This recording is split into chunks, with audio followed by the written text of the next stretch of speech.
Bluu Truu back. It's been a while, but finally back. I had to be inspired to come back onto this YouTube shit, you know. So while this here is about one thing in particular, I will be dropping a video explaining my stance, what I've been doing, certain plans I have for the channel, and discussing a few other projects I have coming up. So that'll be in a future video. This one right here though, had to come on here. It had been too long. I had a lot on my mind for the longest, but this one right here just takes the cake because it proves a point. It proves something that I've noticed, and I'm sure a lot of other people have noticed too. But yeah, so you got your boy Jay-Z, new billionaire on the masses, you know, Forbes first billionaire rapper, Jay-Z. All right, cool. Whatever's. They can lie about whatever numbers they want.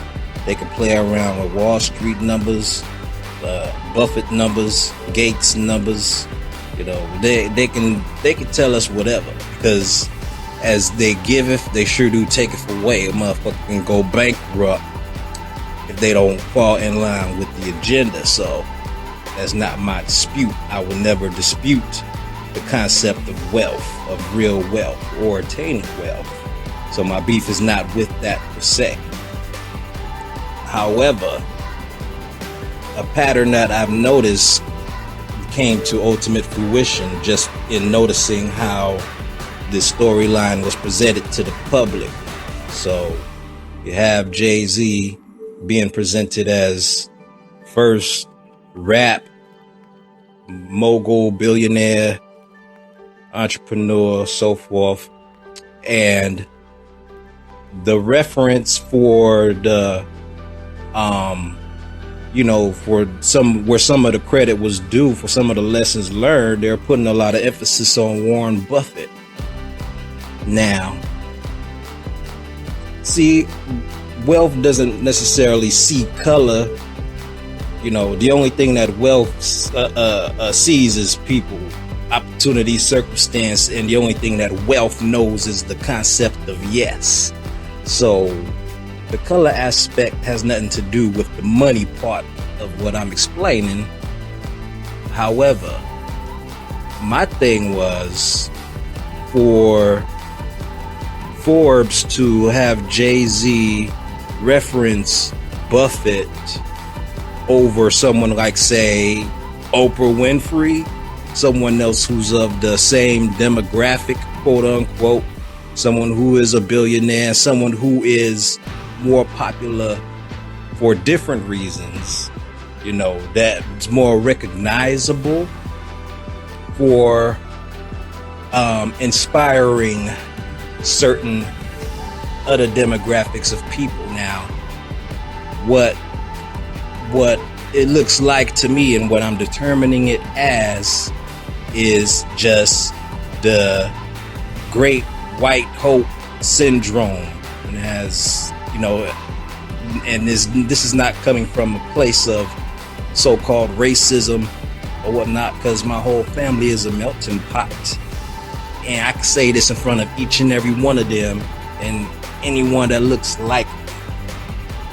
So for the reason why, this is what I feel, the reason why they made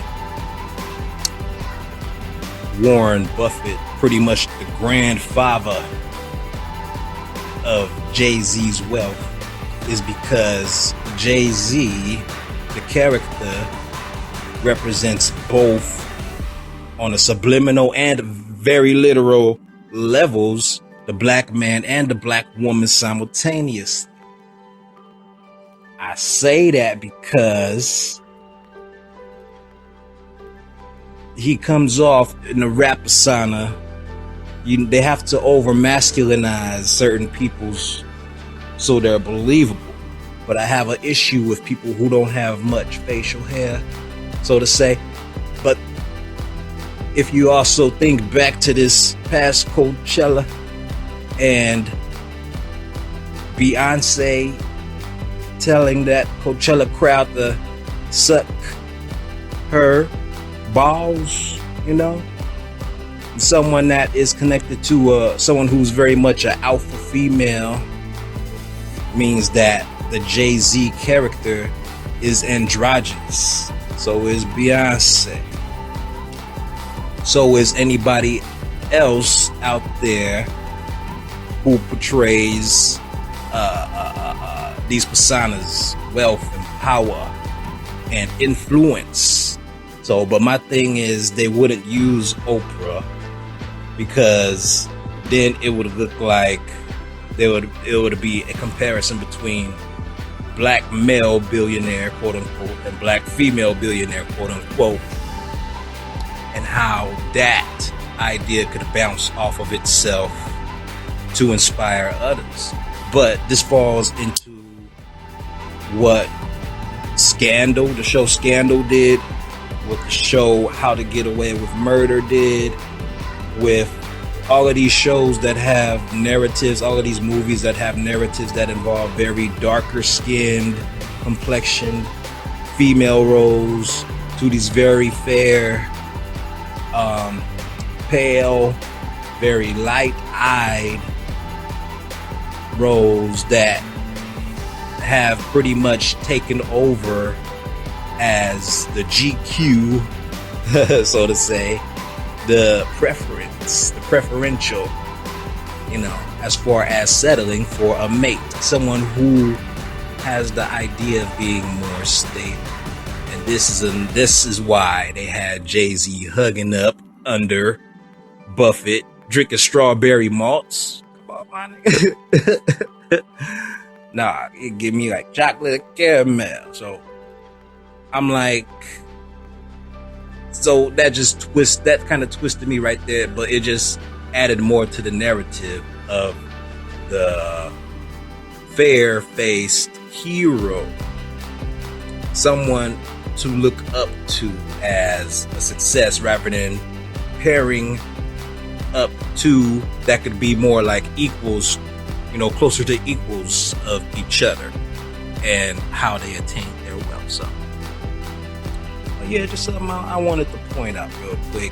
You know, it's been a road, it's been a trip, you know, just getting back here. So I just got to get my momentums back, you know. I can't wait to tell y'all what's been going on though, because I've still been in the loop, but you know, YouTube, you know, kind of volatile right now and just keeping low profile. But you know what? Fuck it. I'm just gonna come back,